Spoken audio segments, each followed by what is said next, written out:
Hello, Andrea. Welcome to the eLearn podcast. How are you today? I'm good, thank you. Thank you for It's having so me, Lerek. Mhm. it's so nice to meet you.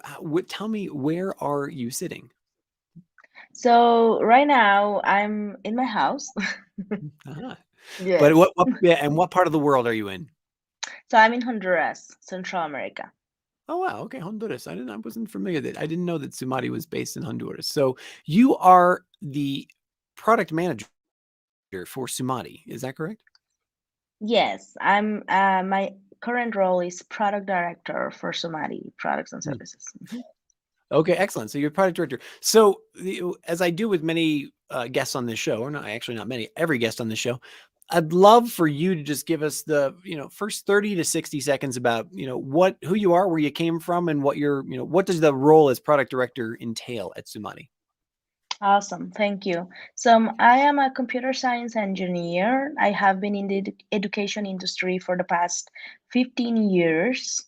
And right now I'm working as a product director. That means that I'm capturing feedback and transforming that feedback and new requests based on customer feedback and market trends into new requirements for our product, Sumari, our online proctor solution. So I'm That taking back that feedback and requirements into the development teams and we build them. wow, I'm just I love how you encapsulated that. Like that made what I'm sure is a very much more complex calendar. You just boil that down into two sentences, fantastic, perfectly. So for people who don't know or have never heard of Sumati, give us, again, like the 30 seconds of what is Sumati. You just mentioned it's an online proctoring service. So how does it work? What does it do? So Sumari is an online proctor solution that provides secure, automated testing for online assessments. So we focused on integrity of the data and making sure that we can have the latest advancements in artificial technology and machine learning so that we can ensure that the student is having an appropriate behavior during an assessment. Hmm. Why online? I mean, can you give me either a comparison to, or is there a reason why it's online proctoring rather than proctoring on my computer or in a classroom? Like, what's the difference? So online, it's still in a computer, right? Mhm. The only thing is that this is for remote assessments, especially nowadays after the pandemic. So many higher education institutions and government institutions as well have moved their in-person assessments to remote assessments to make sure that we can also have a continuous operation. So when that happened, there was a high rise in terms of proctoring solutions on what can I do. Like universities worldwide were forced to close their doors, but they still needed to teach, right? And they still needed to evaluate the knowledge that the students were getting. So this is where Sumati came into place, and basically it's an alternative that reduces also cost and enables people worldwide to take an evaluation. Hmm. And I can, you have, it's a very easy sell to think, why this might be necessary in today's hybrid world for sure. So walk me through some of the benefits of assessing individuals online rather than either in an in-person setting or through other means. So first of all, we are able to also avoid impersonation. So when you have an in-person assessment, people need to move. They need to go to a physical location, and you also need to invest in additional resources to have a physical space. Also, in terms of timing, you need to make sure that you schedule the assessment based on the in-person proctor that is going to be evaluating you. Now, the difference is that you can still avoid impersonation. You can flag users based on their behavior, and at the same time, you can have a consolidated report based on that behavior, and that will definitely reduce high cost alternatives that you can Mhm. have based on an in-person evaluation. Sure. So basically, I mean, the efficiencies are clear. What does it look and taste and smell like, to both a student and a company? So let's just say I'm going to be administering an online proctoring of, to 100 students. Do I have to download something onto my computer? Do you get control of my computer? Does it lock it? Like, or how does that work? So we have different alternatives. We have a lockdown browser that will take control over your computer. You will get banned applications. An institution or a government organization can decide what are the applications that you're going to enable for a student during an online assessment. So we are able to monitor the usage of the computer during the assessment. And also, at the same time, through the use of artificial intelligence, we are augmenting a supervisor capacity. So now we are able to monitor whether you are the person that should be taking the exam. We do an identity scan. We do a face recognition during the entire assessment that we are validating against the student profile. Hmm. So based on that, we can have all of those benefits, and at the same time, you can take it from anywhere, right? Whether you're out in a different country at any time without any human intervention. How does yeah, talk to me about bandwidth requirements? It sounds like you're adding a layer that could then be troublesome for maybe somebody in a low bandwidth area. I'm thinking about somebody on an oil platform or maybe in a rural setting or these types of things where I need to keep my continuous learning going, but I'm not, in a city or a place where there's high bandwidth. Is that a problem? So we do have some minimum requirements that a person needs to have, but overall, it's a computer that anyone can get access to, and also a bandwidth that anyone can consume. So SUMADI is a solution that is born in the cloud. It's Mm, easy to integrate. So we are the way we have developed it. It's pretty easy to launch and also to run in a computer. okay, that's really good. Mhm. What about privacy concerns? I know that that's a huge topic for many students and many educators these days about, where does my data go? Who has access to it? Can you talk to me a little bit about does Sumati have interaction with student data, or is it solely? I guess I'll leave it there for you. What is the interaction with sort of the student data and privacy issues? Yeah, so Sumari is GDPR compliant in terms of security. We are built on top of a robust data security controls, upgrades, and mechanisms that detect any vulnerability. Mm, All the data is always going to be a part of the institution policy. So we don't owe or can use any data, and we have control of the data and retention over a certain period of time. But most of all, so that institutions can verify the behavior for a student. mm, So we have that data protection impact assessment that we have built and are following all the security and privacy controls that are okay. recommended. Mhm. And sort of one last question down that sort of data and student data area. What about biases in recognizing a student or, I know that there was some conversation with your colleagues and in the room at our conference, recent conference here at Connected around skin tone, around different features of individuals. How has that been addressed through Samadi's programs? So, based on the algorithm that we are using for the AI that is detecting that unwanted behavior, we are continuously updating and sending information reports around false positives. And also, it is a tool that is learning continuously. So, accessibility and bias research is something that we are taking into consideration to make sure that this is mitigated through the Mm. use of SUMADI. You said those magical words that everybody's talking about these days, artificial intelligence.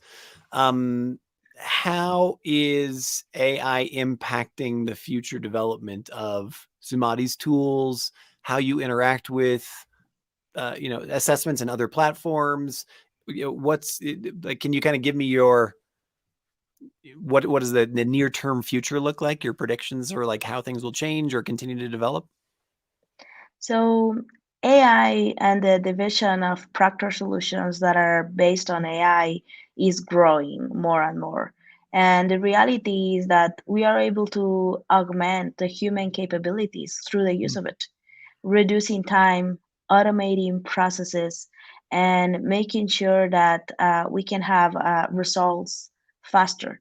mm, So the future, as I see it, is that we're going to be in a position soon where in the education industry, which is also an industry that is not always using all the latest advancements in terms of technology, but that will also come in place in terms of updating their policies and their day-to-day activities so that we can take advantage of technology. mm. What other challenges are you foreseeing here? Maybe outside the artificial intelligence realm, or in any other aspect that Sumadi is looking at, like challenges around student interaction, challenges with the hybrid, modality that we're in. Is there anything else that Sumadi and you are paying attention to as the product director? Yes. So right now, one of the new verticals that we are working on is live proctoring. That means that in addition to our current AI-based flagging mechanism, we will also have human intervention so Hmm. that we can consolidate results, so that we can double check and have machine learning supervised models and bring that information back to the institution. One of the biggest challenges is that institutions are not used to having proctoring reports. This is Sure. something new, right, for them, because you're used to just going to the classroom, putting the assessment, and then evaluating the results. But now with an proctor solution, you also need to go through reporting, so reporting and making sure that we give enough information and that is pretty clear, but at the same time detailed and at a high level, enough for a faculty member is one of the biggest challenges that we've had to make sure that this information is valuable and that they don't see it as an additional responsibility, but that it adds value for them. Hmm. So maybe go one step further there. How is this adding value? Like, how is this virtual model changing maybe how we're teaching, because we know we're teaching to, we want certain outcomes to happen, right? Or are Mhm. learners approaching learning in a different way? And is this changing what it means to be a professional? Is it changing the way, what it means to be, sort of a part of the workforce or an educational institution overall? Yes, definitely. Hybrid education methods are now a reality worldwide, whether it's for postgraduate or graduate degrees, because you get access to so many tools right now, even with the recent launch of ChatGPT. Mhm. Now you can have questions, answers super fast. Super fast. So, yeah. Uh-huh. Yeah, super fast. So accreditation, avoiding impersonation, identifying unethical behavior, and making sure that you can have all of that information in a consolidated way. It's always going to be valuable, Mm. right? Because now Mhm. you are able, from a remote setup, you are able to identify whether a student is consulting an additional source or not. Right. Well, then Mhm. take it. Is a solution like Sumadi, online proctoring, is this something that I could use at the primary school level, or like where does it become feasible to, monitor that human to have this online proctoring work? Does it work for little kids, or is this only sort of an adult based tool? So our solution is pretty dynamic and configurable, customizable. Sometimes for kids, the biggest concern is the biometric information that we are capturing Hmm. because you need to register your face and your profile, and then somebody monitors it during the assessment. But we also have a tier level for our product that does not do that. So Mm. it just captures and does a lockdown browser, banned applications, audio monitoring. So we can have different levels applied to Hmm. depending on the audience and the Oh, okay. Wow, target. that's pretty, and does Mhm. it also work? And I'm sorry, if this is kind of a curveball, but you're the product director, so you probably know. Like for somebody who has different learning needs or different assessment needs, such as someone who's neurodivergent, or maybe has to take an assessment in a different way because of their particular support needs. Is that also considered in your product, or would you recommend that person needs a different solution? So accessibility has always been a key concern for us at SUMADI. So for that, we have been going through different cycles and design cycles to make sure that our product capabilities are also allowing them to take any type of assessment. Hmm. So in terms of our flows, our current flows for registering your profile or doing a system requirement check or starting an assessment, we do have validations to make sure that anyone can take it. Mhm. Wow. Mm, I'm trying to poke holes in this, but man, you've got an answer for everything. It's fantastic. So let me, the final question that I have for you is something that I ask everyone on the podcast here, and that is, from your perspective, you're product director of this online proctoring platform. What do you see in the future? Like, what are you most excited about in 6 months, 12 months out, maybe even 18 months in education and technology, in your solution? Like, what are the things that are changing that, or that you expect in the near term, that gets you So excited? in terms of the near term, we have also launched a new platform at SUMADI that's called SUMADI Exams. That is Mhm. an online testing tool. So right now, the main focus has been around our Proctor solution, which we have a dependency for in terms of integrating with different solutions. So our SUMADI Exams tool will also allow us to create assessments, manage questions bank, do a full integration, and the entire ecosystem of SUMADI will now enable you to do end-to-end testing. So in addition to that, we are also starting to integrate with blockchain technologies to make sure that we increase the security and we put that extra layer of decentralized network.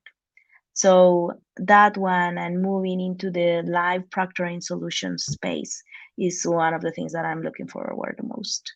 Fantastic. Andrea Martinez, thank you so much for taking time out of what I'm sure is an incredibly busy day. You are the product director at SUMADI, and I'll encourage, I guess, how should anybody get in touch with you, or how should they reach out if they're interested in learning more about SUMADI? So they can send an email to our customer support department, Mm-hmm. and for that one, I don't have the. How about sales@sumadi.net? I think maybe yes. And I'm sure they can also find Sumadi on social media, correct? Yes, correct. And we have our website, sumari.net. Exactly. Fantastic. Mhm. Awesome.